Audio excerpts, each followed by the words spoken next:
नमस्कार विद्यार्थी मित्रांनो, मी शुभांगी पवार तुमचं सहर्ष स्वागत करत आहे आपल्या आवड शाळेच्या YouTube चॅनेलमध्ये। तर बघा मित्रांनो, आज आपण या व्हिडिओमध्ये इयत्ता 4थीचा स्कॉलरशिपचा सिलेबस काय काय आहे तर ते आपण आजच्या व्हिडिओमध्ये बघणार आहोत। तर बघा आता गेल्या वर्षीपासून 4थीला आणि 7वीला जी स्कॉलरशिप परीक्षा आहे ती कंपल्सरी केलेली आहे। याच्या अगोदर जो शासनाने निर्णय घेतला होता की इयत्ता 5वीला आणि 8वीला स्कॉलरशिप होती, पण आता अजून पहिल्यासारखं केलेलं आहे। जसं आधी होतं तसं सेम आता गेल्या वर्षीपासून केलेलं आहे। इयत्ता 4थीला आणि 7वीला पुन्हा स्कॉलरशिपची परीक्षा आलेली आहे। तर या स्कॉलरशिप परीक्षेचा नेमका सिलेबस काय काय आहे गणित हा विषयाचा, तर तो आज आपण या व्हिडिओमध्ये पाहणार आहोत।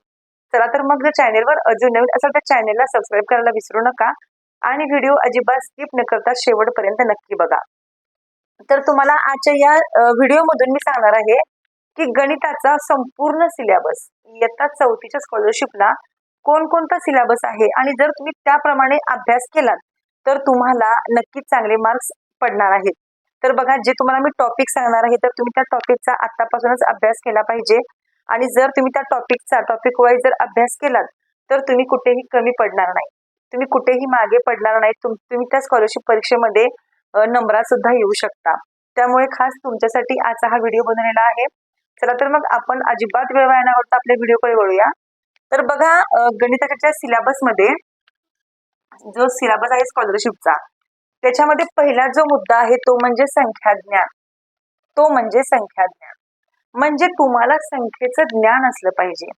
ज्या काही संख्या आहेत त्या संख्यांचं तुम्हाला ज्ञान असलं पाहिजे। म्हणजेच नेमकं काय असलं पाहिजे तर बघा, आंतरराष्ट्रीय संख्या चिन्हे वाचन व लेखन। आंतरराष्ट्रीय संख्या चिन्हे वाचन व लेखन। आता हे जे सगळं आहे तुम्हाला फक्त मी सांगणार आहे की नेमकं काय काय आहे, पण हे जे मुद्दे आहेत किंवा हे जे टॉपिक आहेत तर ते आता आपण लवकरच सुरू करणार आहोत। टॉपिक वाईज जो अभ्यास आहे स्कॉलरशिपचा तर तो आपण लवकरच सुरू करणार आहोत। त्यामुळे चॅनेलला नक्की सबस्क्राईब करून ठेवा।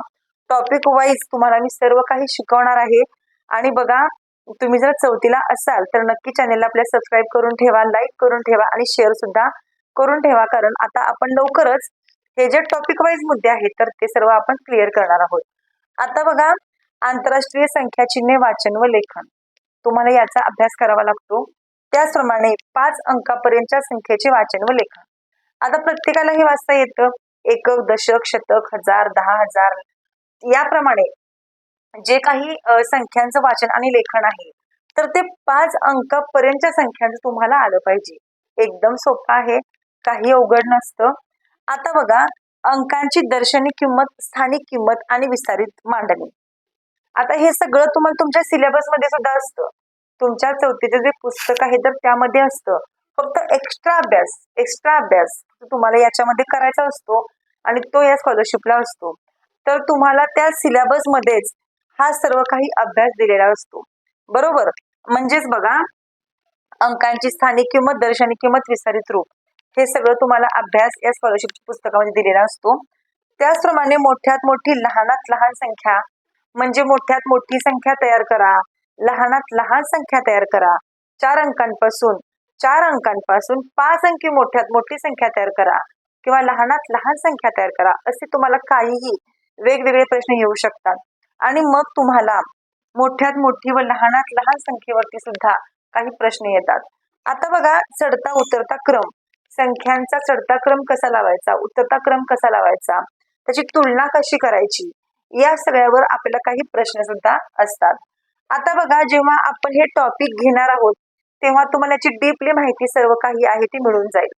फक्त आता आपण चर्चा करणार आहोत की तुम्हाला नेमके कोणकोणते जे टॉपिक आहेत तर ते टॉपिक आता आपण इथे घेतलेले आहे। जर तुम्हाला याचा स्क्रीनशॉट हवा असेल तर तुम्ही तो सुद्धा मारून घेऊ शकता किंवा तुम्ही तुमच्या नोटबुक मध्ये हे सगळं लिहून सुद्धा घेऊ शकता।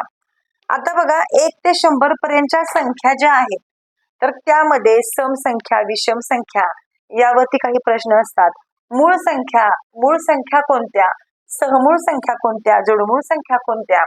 तर बघा, सम संख्या तुम्हाला माहितीच आहेत। समसंख्या म्हणजे काय तर 2 ने भागणाऱ्या सर्व संख्यांना आपण समसंख्या असं म्हणतो। आणि विषम संख्या म्हणजे काय तर 2च्या पटीतल्या संख्या सोडून बाकीच्या ज्या संख्या आहेत तर त्या संख्यांना आपण विषम संख्या असं म्हणतो। मूळ संख्या म्हणजे ज्या संख्यांना फक्त 1 ने आणि त्याच संख्येने भाग जातो त्या संख्यांना आपण मूळ संख्या म्हणतो. त्याचप्रमाणे बघा जोडमूळ संख्या म्हणजे काय, तर ज्या मूळ संख्या आहेत तर त्या मूळ संख्यांच्या मध्ये ज्या संख्यामध्ये 2-2चा फरक असतो त्याला आपण जोडमूळ संख्या असं म्हणतो. 1 ते 100 पर्यंत अशा 8 जोड्या आहेत जोडमूळ संख्यांच्या. त्याचप्रमाणे बघा सहमूळ संख्या, त्रिकोणी संख्या, चौरस संख्या या सर्वांचा अभ्यास आपण आता पुढे नंतर टॉपिक वाईज आपण करणार आहोत. तर हा झाला आपला पहिला पॉइंट, संख्या ज्ञान. तुम्हाला याच्यावरती किमान 8 प्रश्न असतात आणि तेही 16 गुणांसाठी. 16 गुणांसाठी म्हणजे एका प्रश्नाला तुम्हाला 2 मार्क असतात. आता बघा तुम्हाला मी सुरुवातीला नाही सांगितलं की पेपर 1 आणि पेपर 2 असतो. आपल्या स्कॉलरशिप मध्ये पेपर 1 आणि पेपर 2 असतो. जो पेपर 1 असतो तो मराठी आणि गणितचा असतो. मराठी असतं 25 मार्कासाठी, म्हणजे 25 प्रश्न असतात 50 मार्कांसाठी, आणि गणितचं जे असतं ते 50 प्रश्न असतात 100 मार्कांसाठी. तर अशा प्रकारे तुमचा जो पेपर पहिला असतो तो 150 मार्कांचा असतो आणि त्याला वेळ असतो 1.5 तास. त्यानंतर बघा दुसरा जो पेपर असतो तो असतो तुमचा इंग्रजी आणि बुद्धिमत्ता.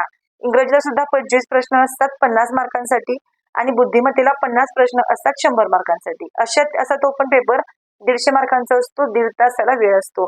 म्हणजे टोटल 300 मार्कांचा पेपर असतो आणि 300 पैकी तुम्हाला त्याला किमान 200च्या वर किंवा 250च्या वर तुम्हाला मार्क्स मिळावे लागतात. मग तुम्ही कुठेतरी मेरिट मध्ये येऊ शकता. मग जर तुम्ही याचा अभ्यास सुरुवातीपासूनच केलात तर तुम्हाला खूप फायदा होणार आहे. तर तुम्हाला पुढे जाऊन भविष्यामध्ये सुद्धा याचा खूप फायदा होणार आहे. कारण स्कॉलरशिप हा असा विषय आहे की याला जे जे टॉपिक आहेत आणि हेच टॉपिक तुम्ही जर मोठे झाल्यानंतर जे काही तुम्ही कोणती स्पर्धा परीक्षा देणार आहात तर त्याला सुद्धा हेच टॉपिक असतात, फक्त त्याची काठिण्य पातळी वाढलेली असते. मग जर तुम्हाला आता याची बेसिक माहिती जर माहीत झाली, जर तुमच्या कन्सेप्ट आत्ताच क्लिअर झाल्या तर तुम्हाला पुढे जाऊन काहीच प्रॉब्लेम येणार नाही. तुम्ही 4थीला आणि 7वीला इतके तुम्ही टॉपर होऊन जाल की तुमचा पुढे कुणीही हात धरू शकणार नाही.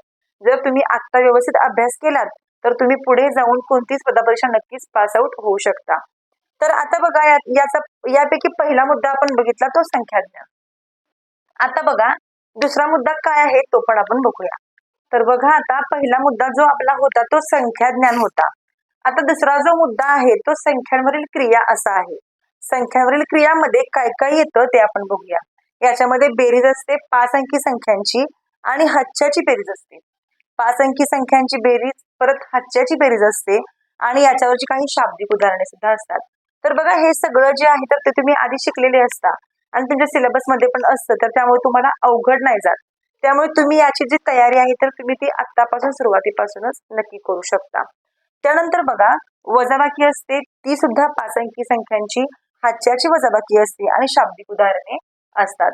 त्यानंतर बघा गुणाकार असतो, म्हणजेच गुणाकार 3 अंकी संख्यांचा आणि 2 अंकी, म्हणजे वरती 3 अंकी संख्या आणि खाली 2 अंकी संख्या, तर असा हा गुणाकार असतो आणि याची सुद्धा काही शाब्दिक उदाहरणे असतात. तर बघा जो हा गुणाकार असतो तो मुलांना पटकन येतो, पण जर शाब्दिक उदाहरणे असतील तर तिथं कळत नाही की बाबा इथं आपल्याला भागाकार करायचा आहे की गुणाकार करायचा आहे.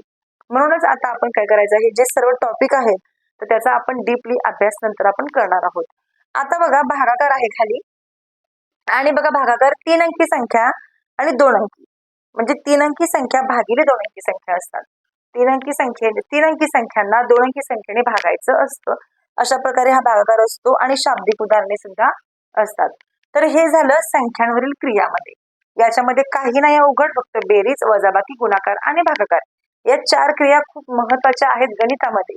बघा गणितामध्ये या ज्या 4 मूलभूत क्रिया आहेत तर त्या खूप महत्वाच्या आहेत आणि त्या तुम्हाला येणं खूप महत्वाचं आहे.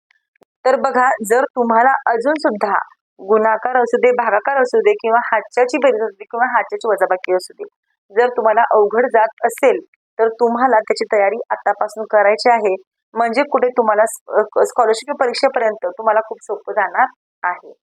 तर हे झालं संख्येवरील क्रियामध्ये. आता आपण पुढचा पॉइंट बघणार आहोत. तर आता बघा पुढचा जो पॉइंट आहे तर तो आहे अपूर्णांक. जो मुद्दा आहे पुढचा तो आहे अपूर्णांक. पहिला आपण बघितला संख्याज्ञान, दुसरा आपण बघितला संख्यांवरील क्रिया, तिसरा आहे अपूर्णांक, त्याला आपण फ्रॅक्शन असं म्हणतो. आता याच्यामध्ये काय काय येतं बघा. या अपूर्णांकामध्ये अपूर्णांकाचा अर्थ, वाचन आणि लेखन कसं करायचं असतं तर तुम्हाला हे सगळं ज्ञान त्या पुस्तकामध्ये दिलेलं असतं. तर बघा नंतर आहे व्यवहारी अपूर्णांक, समच्छेद अपूर्णांक, भिन्नच्छेद अपूर्णांक, अपूर्णांकाचा लहान मोठेपणा कसा ठरवायचा असतो, अपूर्णांकाचा चढता आणि उतरता क्रम कसा लावायचा असतो. तर हे जे सगळं आहे तर ते तुम्हाला सगळं काही शिकायचं आहे. नंतर बघा अंशाधिक अपूर्णांक, छेदाधिक अपूर्णांक व पूर्णांक युक्त अपूर्णांक, तुलना त्यांची आणि परस्पर रूपांतर कसं करायचं असतं. तर या सर्वांचा अभ्यास म्हणजे अपूर्णांक हा जो टॉपिक आहे तर तो तुमचा टॉपिक एकदम क्लिअर सुद्धा होऊन जातो. जे अपूर्णांकावरील काही प्रश्न असतात तर ते प्रश्न वेगवेगळे असतात. आता जसे आपण हे पॉइंट बघितले त्याप्रमाणे तर तुमचा हा जो टॉपिक आहे फ्रॅक्शनचा तर तो हा टॉपिक जो आहे तो एकदम क्लिअर होऊन जातो. आणि तुम्हाला मगाशी मी सांगितल्याप्रमाणे आपण जो सर्व अभ्यास आहे तर तो अभ्यास आपण डीपली नंतर आपण पाहणार सुद्धा आहोत. त्यामुळे चॅनेलला नक्की सबस्क्राईब करून ठेवा. आता बघा हा झाला अपूर्णांक आपण बघितला. आता आणखीन काय काय आहे सिलेबस मध्ये तर ते सुद्धा आपण बघूया. तर आता बघा जो चौथा मुद्दा आहे तो मापन आणि महत्वमापन. मापन किंवा महत्वमापन आहे तर याच्यावरती काय काय असतं बघा. लांबी, वस्तुमान, धारकता, एककाचे परस्पर रूपांतर, ही सर्व जी माहिती आहे तर ती याच्यामध्ये येते. त्यानंतर बघा कालमापन, घड्याळ, तास, मिनिटे, परस्पर रूपांतर म्हणजे जे घड्याळ आहे घड्याळ तर त्या संबंधीचे जे सर्व काही प्रश्न आहेत तर ते सर्व प्रश्न तुम्हाला अभ्यासायचे असतात. तास, मिनिटे यांचा सर्व काही अभ्यास जो आहे तर तो अभ्यास आपल्याला करायचा आहे. त्यानंतर बघा दिनदर्शिका म्हणजेच कॅलेंडरवरचे काही प्रश्न आपले याच्यावरती असतात. त्यानंतर कागद मापन म्हणजे याच्यामध्ये रीम, दस्ता जे काही आहे तर ते सगळं कागद मापन मध्ये येतं. नाणी, नोटा, रुपये, पैसे, परस्पर रूपांतर, मूलभूत क्रियांवर आधारित काही शाब्दिक उदाहरणे सुद्धा असतात. नाणी, नोटा तर यांच्यावर काही प्रश्न शाब्दिक उदाहरणे आपल्याला अभ्यासायची असतात. तर हे सर्व येतं महत्व मापन किंवा महत्वमापन मध्ये. तर हे सगळे जे टॉपिक आहेत तर ते याच्यामध्ये येतात. हे सर्व आपल्याला अभ्यासायचे आहेत. आता पुढचा जो पॉइंट आहे तर तो आपण बघूया. तर बघा पाचवा जो मुद्दा आहे तो आकृतिबंध आहे. आता याच्यामध्ये काय काय येतं बघा. भौमितिक आकार म्हणजेच जिओमेट्रिकल शेप्स कोणते कोणते आहेत. सर्कल आहे, ट्रायंगल आहे, रेक्टँगल आहे, जे काही आकार आहेत तर ते सर्व आकारांचा आपल्याला यामध्ये अभ्यास करायचा आहे. संख्या, त्यानंतर विविध मुक्तहस्त आकृत्या ज्या असतात तर त्या सर्वांचा अभ्यास आपल्याला या आकृतिबंधामध्ये करायचा असतो. आणि जो खूप महत्वाचा पॉइंट आहे, सर्वात महत्वाचा जो पॉइंट आहे तर तो आत्ता असणार आहे तो म्हणजे भूमिती. त्या भूमितीमध्ये नेमकं काय काय येतं तर ते आता आपण पाहणार आहोत.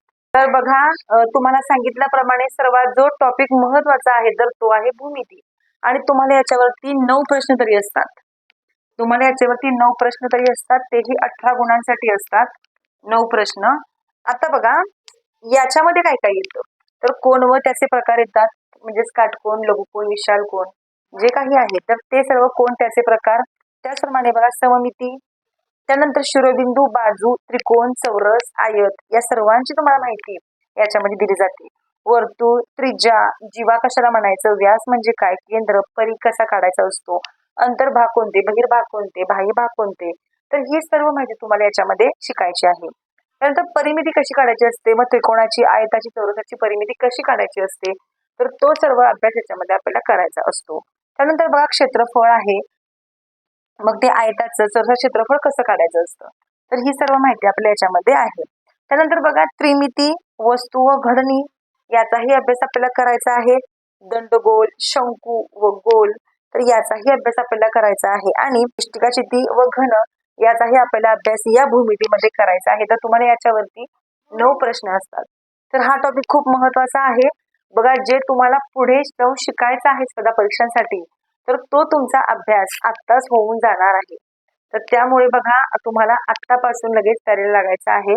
आणि जो लास्ट आहे 7वा तो आहे चित्रालेख. तर तुम्हाला याच्यावर सुद्धा काही प्रश्न असतात चित्रालेखावरती. तर बघा तुम्हाला या आजच्या व्हिडिओमधून मी सांगितलेलं आहे की इयत्ता 4थीच्या स्कॉलरशिप आणि गणितचा सिलेबस कोणता आहे. तर तुम्हाला याची सर्व माहिती मी सांगितलेली आहे. त्यामध्ये कोणते कोणते टॉपिक असतात आणि त्याच्यामध्ये सुद्धा उपघटक कोणते कोणते असतात तर तुम्हाला ही सर्व माहिती मी सांगितलेली आहे. तर आपण आता काय करणार आहोत की या सर्व सिलेबस प्रमाणे आपण टॉपिक वाईज याचा अभ्यास आपण लवकरच सुरू करणार आहोत. त्यामुळे आपल्या चॅनेलला नक्की सबस्क्राईब करून ठेवा. व्हिडिओ जास्तीत जास्त लोकांपर्यंत शेअर करून ठेवा. तर बघा जर तुम्हाला व्हिडिओ आवडला असेल तर नक्कीच लाईक करा व्हिडिओला. कमेंट करून सांगा तुम्हाला हा व्हिडिओ कसा वाटला. चला तर मग आपण असंच भेटू आणखीन एका नवीन व्हिडिओ सोबत. तोपर्यंत धन्यवाद.